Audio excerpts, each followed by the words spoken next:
الحمدللہ رب العالمین والصلاة والسلام علی سید المرسلین اما بعد فاعوذ باللہ من الشیطان الرجیم بسم اللہ الرحمن الرحیم الصلاة والسلام علیکہ یا رسول اللہ وعلی آلک و صحابک یا حبیب اللہ الصلاة والسلام علیکہ یا نبی اللہ وعلی آلک و صحابک یا نور اللہ۔ آج ہمیں قرآن کا واقعہ بیان کریں گے۔ آسمانی دسترخوان۔ حضرت عیسیٰ علیہ السلام کے حواریوں نے یہ عرض کیا کہ اے عیسیٰ بن مریم، کیا آپ کا رب یہ کر سکتا ہے کہ وہ آسمان سے ہمارے پاس ایک دسترخوان اتار دے؟ تو حضرت عیسیٰ علیہ السلام نے فرمایا کہ اس طرح کی نشانیاں طلب کرنے سے اگر تم لوگ مومن ہو تو خدا سے ڈرو۔ یہ سن کر حواریوں نے کہا کہ ہم نشانی طلب کرنے کے لیے یہ سوال نہیں کر رہے، بلکہ ہمارا مقصد یہ ہے کہ ہم شکم و سیر ہو کر خوب کھائیں اور ہم کو اچھی طرح آپ کی صداقت کا علم ہو جائے، تاکہ ہمارے دلوں کو قرار آ جائے اور ہم اس بات کے گواہ بن جائیں، تاکہ بنی اسرائیل کو ہماری شہادت سے یقین اور اطمینان قلبی حاصل ہو اور مومنین کا یقین اور بڑھ جائے اور کفار ایمان لے آئیں۔ حواریوں کی اس درخواست پر حضرت عیسیٰ علیہ السلام نے بارگاہ خداوندی میں اس طرح دعا مانگی: اے رب، ہم پر آسمان سے ایک خوان اتار کہ وہ ہمارے لیے عید ہو، ہمارے اگلے پچھلوں کی، اور تیری طرف سے نشانی، اور ہمیں رزق دے، اور تو سب سے بہتر روزی دینے والا ہے۔ حضرت عیسیٰ علیہ السلام کی دعا پر اللہ تعالیٰ نے فرمایا کہ دسترخوان تو اتار دوں گا، لیکن اس کے بعد بنی اسرائیل میں سے جو کفر کرے گا میں اس کو ایسا عذاب دوں گا کہ تمام جہان والوں میں سے کسی کو ایسا عذاب نہیں ہوگا۔ چنانچہ اللہ تعالیٰ کے حکم سے چند فرشتے ایک دسترخوان لے کر آسمان سے اترے، جس میں 7 مچھلیاں اور 7 روٹیاں تھیں۔ حضرت ابن عباس رضی اللہ تعالیٰ عنہما سے روایت ہے کہ فرشتے دسترخوان میں روٹی اور گوشت لے کر آسمان سے زمین پر نازل ہوئے، اور بعض روایتوں میں یہ بھی آیا ہے کہ تلی ہوئی ایک بہت بڑی مچھلی تھی جس میں کانٹا نہیں تھا، اور اس میں سے روغن ٹپک رہا تھا، اور اس کے سر کے پاس نمک اور دم کے پاس سرکہ تھا، اور اس کے ارد گرد قسم قسم کی سبزیاں تھیں اور 5 روٹیاں تھیں۔ ایک روٹی کے اوپر روغن زیتون، دوسری پر شہد، تیسری پر گھی، چوتھی پر پنیر، 5ویں پر گوشت کی بوٹیاں تھیں۔ دسترخوان کے ان سامانوں کو دیکھ کر حضرت عیسیٰ علیہ السلام کے ایک حواری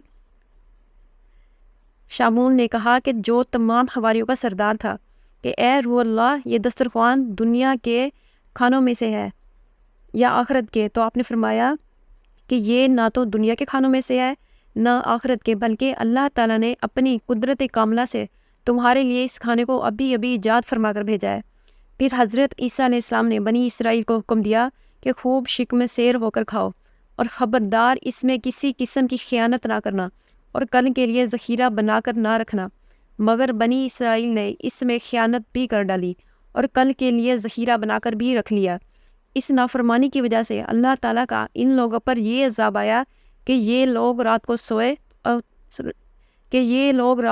تو اچھے خاصے تھے، مگر صبح کو اٹھے تو مسخ ہو کر کچھ خنزیر اور کچھ بندر بن گئے۔ پھر حضرت عیسیٰ علیہ السلام نے ان لوگوں کی موت کے لیے دعا مانگی تو تیسرے دن یہ لوگ مر کر دنیا سے نیست و نابود ہو گئے، اور کسی کو یہ بھی نہیں معلوم ہوا کہ ان کی لاشوں کو زمین نگل گئی یا اللہ نے ان کو کیا کر دیا۔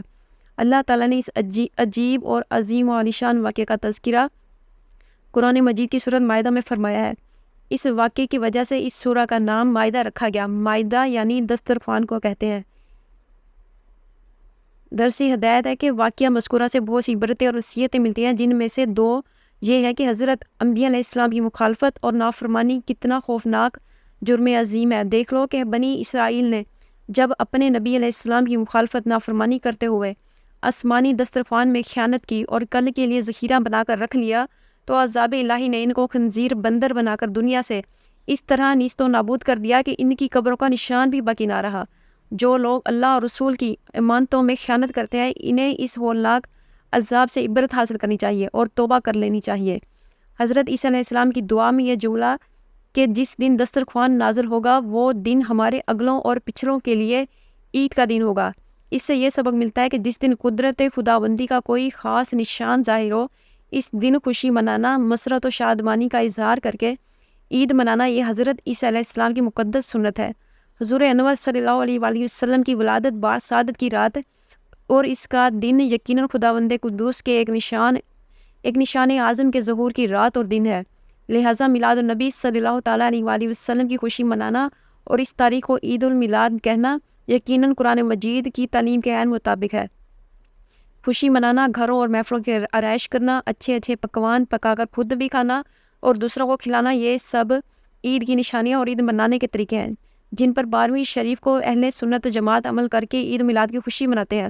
اور جو لوگ اس سے چڑھتے ہیں، اس تاریخ کو اپنے گھر اندھیرا رکھتے ہیں، جھاڑو بھی نہیں لگاتے اور میلے کچیلے کپڑے پہن کر منہ لٹکائے پھرتے ہیں، اور عید میلاد کی خوشی منانے والوں کو بدعتی کہہ کر باتیں کستے ہیں، انہیں ان کے حال پر چھوڑ دینا چاہیے، اور اہل سنت کو چاہیے کہ خوب خوشی منائیں اور کثرت سے میلاد شریف کی مجلس منعقد کریں اور خوب جھوم کر صلاۃ والسلام پڑھیں۔